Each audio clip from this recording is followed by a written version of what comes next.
Arsenal got smashed 3-1 by Manchester United in the Premier League at Old Trafford. What a turnaround for Erik Ten Hag and his players. Right after that Brighton and Brentford debacle, a lot of people lost all hope from Manchester United, and yet here we are, 4 wins in a row, including 2 clean sheets and 2 wins against 2 of our direct rivals. Amazing results, and I'm really excited to see how the team is going to evolve over the next 2 or 3 weeks. Now in this video, I'm going to analyze and I'm going to look at footage from the Arsenal game, and we're going to analyze it together frame by frame and see what kind of interesting things emerge from that footage. But yeah, a lot of good stuff. Now before I get started, I just want to say that a lot of the amazing things that we are seeing Manchester United do on the pitch actually have their roots in preseason.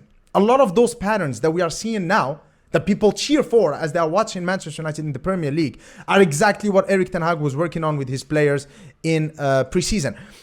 And so for all the people who are saying, dude, it's just preseason. Well, how about now? You know, preseason is like your jam sessions. You know, that's when you work on new licks, new drum fills, new lyrics, see if they fit the melody in preparation for the rock show. The rock show is the competitive Premier League games, but you cannot ignore the importance of your practice sessions, and that's your preseason. So anyway, let's look at the first goal, which is the Antony goal, and see what kind of amazing things emerge from. And after that, we're gonna look at the first Rashford goal with that wonderful Bruno Fernandes Hollywood pass. See you in a bit.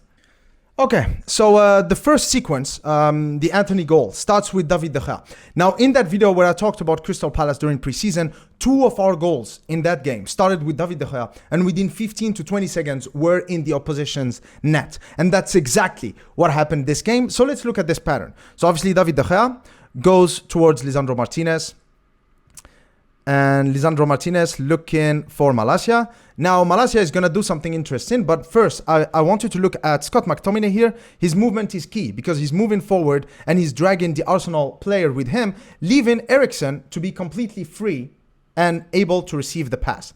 So Malacia goes in for Christian Eriksen, okay?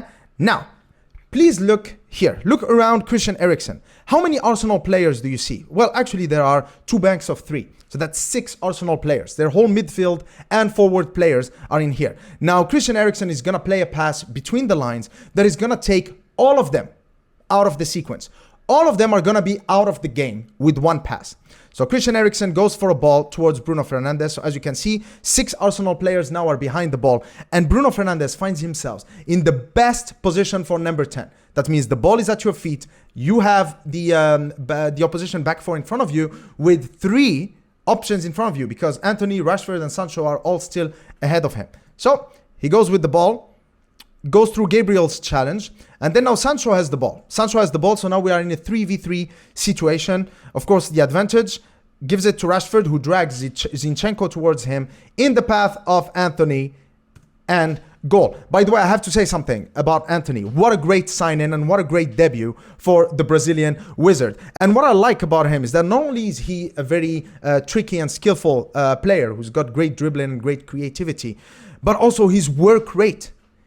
His work rate, I mean, he's been really tenacious on that right-hand side alongside Diogo Dalot, literally suffocating Martinelli, who is very good. I play FPL. Martinelli is in my team. I'm definitely following his progress. The past five games, all 5 wins for Arsenal, has been amazing. Against us, he's not been his usual self. And Antony has been really instrumental in that. I can't wait to see what this kid is going to become wearing a Manchester United shirt. Now, let's look at the Marcus Rashford goal. Okay, so as you can see, the sequence starts with Arsenal. Now, here I want you to pay attention to Scott McTominay over here. As you can see, he's also indicating to... Wait, maybe I need to go back a little bit. Okay, sorry. Okay, so I want you to pay attention to Scott McTominay over here. Okay. So again, as you can see, he's indicating to Cristiano Ronaldo to go for the press. And, you know, credit to Cristiano Ronaldo. I mean, he's trying. Last season, he was last in terms of pressures in all the top 5 leagues. And then here, he is pressing, he's trying. if you hear Erik ten Hag's comments on Anthony, he focused a lot on his pressing ability. So this is definitely an area where Erik ten Hag is not compromising. So Cristiano Ronaldo definitely has to adapt. And he has a point to prove, I think. And none of the big clubs came in for him this summer. So he definitely wants to show the world that they were wrong about him, okay?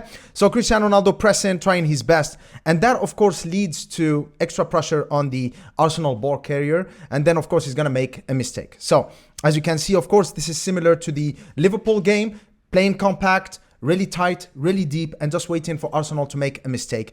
And they do. So now, as Diogo Dalot recovers the ball, I want you to focus on Marcus Rashford here at the bottom. There are 3 stages to Marcus Rashford's movement. When Diogo Dalot has the ball, when Christian Eriksen has the ball, and finally when Bruno Fernandes has the ball. So keep your eyes on Marcus Rashford.